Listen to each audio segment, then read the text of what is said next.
If you're a Porsche fan, this is probably a place you've always wanted to have a look inside. We're with Magnus Walker. This is your downtown LA, not just workshop, but garage and your personal collection. Can you show us around? Sure, let's take a little walk. Let's start with the center row, the turbo row, what I call turbo fever. So all these cars in here are yours. These are ones that you keep? Yeah, basically to clarify, you know, I'm a collector, driver, builder. I don't build customer cars. I'm not an independent performance shop. I'm just an enthusiast. And you can see that looking around this room. Yeah, this is what I call an out-of-control hobby. Porsche-tastic. Inspiration is everywhere, as you see on the wall. You know, a lot of my design inspiration and influences from the late 60s and early 70s. So basically, I describe myself a little bit as a mix master. I pull these eras of inspiration, which we're surrounded by, essentially throw them into the blender, pick out the bits that I like, and out comes my builds. You know, out comes some very modified cars, but also that you have some very classic-looking, almost stock-looking cars here. Yeah, too. I mean, I fell in love with Porsche as a kid in 1977, London Autosport Motor Show. That story's familiar. I'll rush the story because I know we only have a limited amount of time. But these are first-generation 3-liter turbo cars. The turbo came out in 1975. Just right here. 1975, Porsche built 284 of these. What's interesting about these two cars is this is a left-hand drive example. This is a right-hand drive example. Right. Porsche only made 17 right-hand drive turbos in 1975. This is the first ever right-hand drive car I've actually ever owned. When I was in England... Despite being British. Yeah, when I was in England, I didn't have a driver's license. I left England at 19, never owned a car there. So these are mostly stock, other than being slightly lowered. And very special. These ones... the front row is more of the modified row. You know, you said earlier on I'm known for customizing and building these outlaw cars. Here's perhaps a car, my favorite car, number 277. Started life as a 71 911T.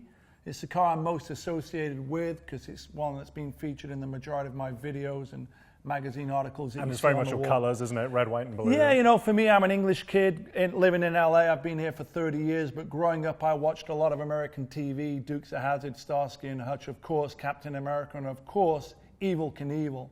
So I like to bring a lot of those color design elements into my builds. This car did start in 2009.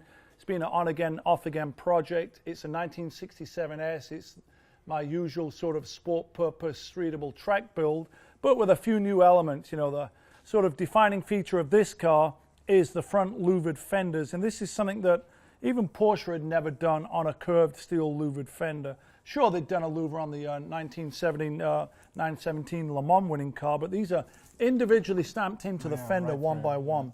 So my buddy, Rod Emery, who's the 356 Outlaw, essentially he was the only guy that could do this job, and he had to start by scanning the fender because a louver with that radius didn't exist.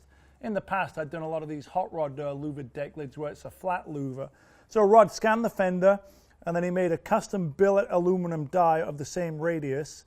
And then it was a matter of just establishing the center of the fender, punching the hole, slitting the line, and then each individual louver is stamped out from the underside. So you have to imagine the fender's turned upside down, two guys are holding it, and then one guy's positioning it.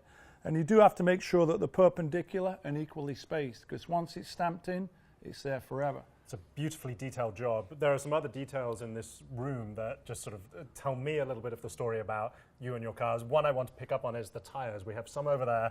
We have some on the shelves behind you. A lot of tires, basically. Do you go through them quickly? I'm a little bit of a tire hoarder. I'm one of those guys that I don't ever throw anything away. You know, I always say get out and drive pedal to the metal, but that does come at a price, you know, and so I do tend to go through a lot of rubber tires.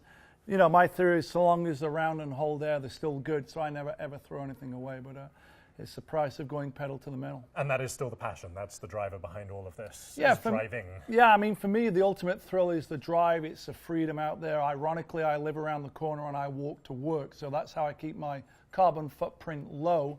And for me, in all honesty, 80% of my driving is pure pleasure. I don't commute to work in traffic, because to me, that's not driving, it's commuting. I pick the time that suits my schedule, usually very early in the morning, and I go blast through the canyons or my favorite roads, and to me it's the ultimate freedom. And it's also, for me, it's like working out. It's my therapy because I'm in control of the car at whatever speed I want to drive at.